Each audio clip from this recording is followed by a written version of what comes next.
हम मनुष्य आज के दौर में एक ऐसे युग में जी रहे हैं जहां पे जन सुविधाओं के नाम पे हमारे पास सब कुछ है, जिनमें से एक है इलेक्ट्रिसिटी। लेकिन ये इलेक्ट्रिसिटी की शुरुआत कहां से हुई, उसके लिए हमें कुछ इतिहास के पन्ने पलटने होंगे। 1876 में अमेरिका में रहने वाले थॉमस एल्वा एडिसन अपनी लैब में किसी आविष्कार की खोज में लगे हैं। वो कुछ ऐसा करना चाहते हैं कि आने वाले टाइम में केरोसिन लैंप को उस चीज़ से बदला जाए। उनकी हज़ारों कोशिशों के बाद उन्होंने बल्ब का आविष्कार किया। थॉमस एडिसन अपने आप में एक बहुत बड़े आविष्कारक थे। वो पहले भी कुछ आविष्कार कर चुके थे और जैसे ही उन्होंने बल्ब का आविष्कार करा तो मानो एक नई युग की शुरुआत हो गई। अब वो चाहते थे इस खोज को एक बिजनेस में बदलना। उनको इस चीज़ के लिए इन्वेस्टर बहुत आसानी से मिल गए। बल्ब का आविष्कार उन्होंने डीसी के प्रोसेस से किया, यानी कि डायरेक्ट करंट से। लेकिन उनके इस डीसी पावर में एक कमी थी। ये ज़्यादा से ज़्यादा 1 किलोमीटर तक ही जा सकती थी। उसके बाद वहाँ पे उनको एक नया पावर प्लांट लगाना पड़ता था। और उसी दौरान ऑस्ट्रेलिया में पढ़ने वाले एक इंसान जिनका नाम था निकोला टेस्ला, वो इस खोज में लगे थे कि किस तरह इलेक्ट्रिसिटी को ज़्यादा से ज़्यादा जगहों में पहुंचाया जा सके, जो कि डीसी से करना बहुत मुश्किल था। तो उन्होंने ऑल्टरनेटिव करंट का साथ लिया। 1884 में निकोला टेस्ला अमेरिका आ गए और निकोला टेस्ला चाहते थे कि वो अपने एसी के कॉन्सेप्ट को थॉमस एडिसन के सामने ले जाए और थॉमस एडिसन इस एसी कॉन्सेप्ट के थ्रू जगह जगह बिजलियाँ पहुँचा सके। लेकिन उससे पहले उनको उनका दिल जीतना था। जब निकोला टेस्ला उनसे मिले, एडिसन ने पूछा, तुम क्या कर सकते हो? तो निकोला टेस्ला ने कहा, मैं कुछ भी चीज़ रिपेयर कर सकता हूँ, छोटी से छोटी, बड़ी से बड़ी। तब थॉमस एडिसन ने कहा, फिर तो तुम्हारे लिए कुछ काम है। एक शिप है जहाँ पे डीसी मशीन ख़राब हो चुकी है, हमारे कर्मचारी उसे ठीक नहीं कर पा रहे। मैं चाहता हूँ तुम उसे रिपेयर करो। और यही मौका था निकोला टेस्ला के लिए। उन्होंने पूरी रात मेहनत करके उस शिप में डीसी करंट पावर मशीन को ठीक कर दिया और जिसके इम्प्रेस रहते ही थॉमस एडिसन ने उनको अपने यहाँ काम में रख लिया। और उसी दौरान निकोला टेस्ला ने थॉमस एडिसन को एसी कॉन्सेप्ट के बारे में बताया। लेकिन ये सुनते ही थॉमस एडिसन काफ़ी ज़्यादा गुस्से में आ गए। उन्होंने निकोला टेस्ला को डीसी कॉन्सेप्ट के ऊपर काम करने को बोला और चीज़ें रिपेयर करने के लिए। उन्होंने बोला, अगर तुम इम्प्रूवमेंट करके लाए तो मैं तुम्हें $50,000 दूंगा। और निकोला टेस्ला ने ऐसा ही किया।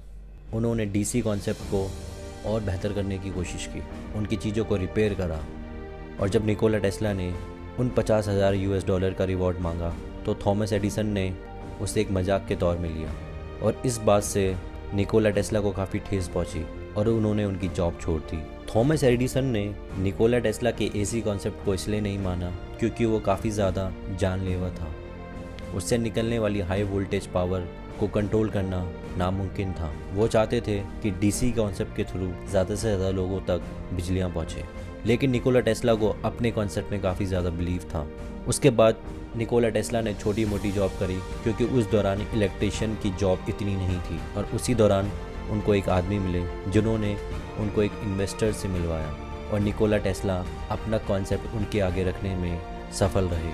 और उस इन्वेस्टर के पैसे से उन्होंने एक लैब खोली जहाँ पे उन्होंने अपने एसी कॉन्सेप्ट को इम्प्रूव किया। और इम्प्रूव करने के बाद वो अमेरिका के एक अमीर आदमी से मिले, जॉर्ज वाशिंगटन। जॉर्ज वाशिंगटन से मिलने के बाद उन दोनों ने पार्टनरशिप में एक कंपनी खोली। और जैसे ये बात एडिसन को पता चली तो मानो एक जंग की शुरुआत हो गई, क्योंकि एडिसन का बिलीफ डीसी कॉन्सेप्ट में था और टेस्ला का एसी कॉन्सेप्ट में। और उसी दौरान एडिसन ने एसी कॉन्सेप्ट को ख़तरनाक बताने के लिए मीडिया में अपने स्टेटमेंट देने लगे। एडिसन ने एसी के कॉन्सेप्ट से काफ़ी ज़्यादा जानवरों में टेस्ट किए और एक बार तो एक जेल में एक कैदी को इलेक्ट्रिक चेयर से मारने की सज़ा दी, जिसका सोर्स था ऑल्टरनेटिव करंट। और ये बात जैसे न्यूज़पेपर में आई तो जगह जगह लोग डरने लगे।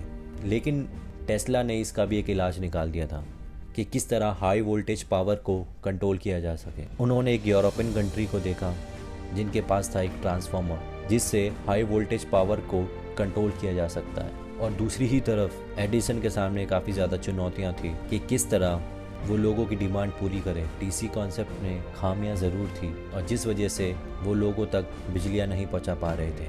और एडिसन ने अपनी बिजली की दरें काफ़ी ज़्यादा महंगी कर रखी थी और टेस्ला चाहते थे कि सबको बिजली एक समान दर में मिले।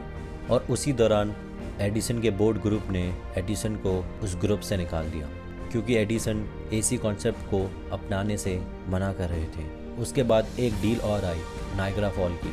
नायग्रा फॉल से बहने वाले पानी से काफ़ी ज़्यादा एनर्जी पैदा की जा सकती थी, तो इसके लिए टेस्ला ने पिच किया और ये टेंडर टेस्ला को मिला।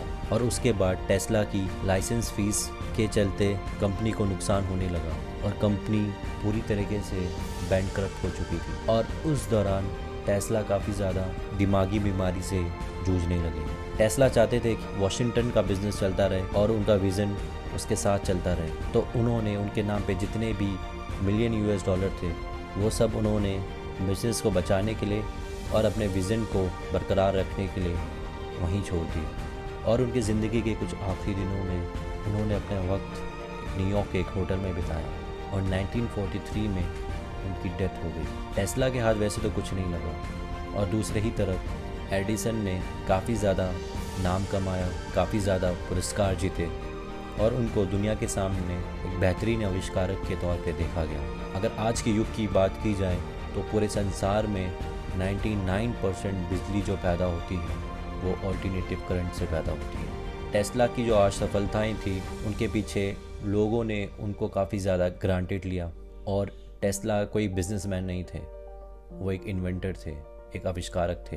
तो लोगों ने उनका काफ़ी ज़्यादा फ़ायदा भी उठाया जिस वजह से टेस्ला आगे तक सक्सेसफुल नहीं हो पाए। लेकिन आज के दौर पे अगर देखा जाए तो सही मायने में जीत टेस्ला की हुई।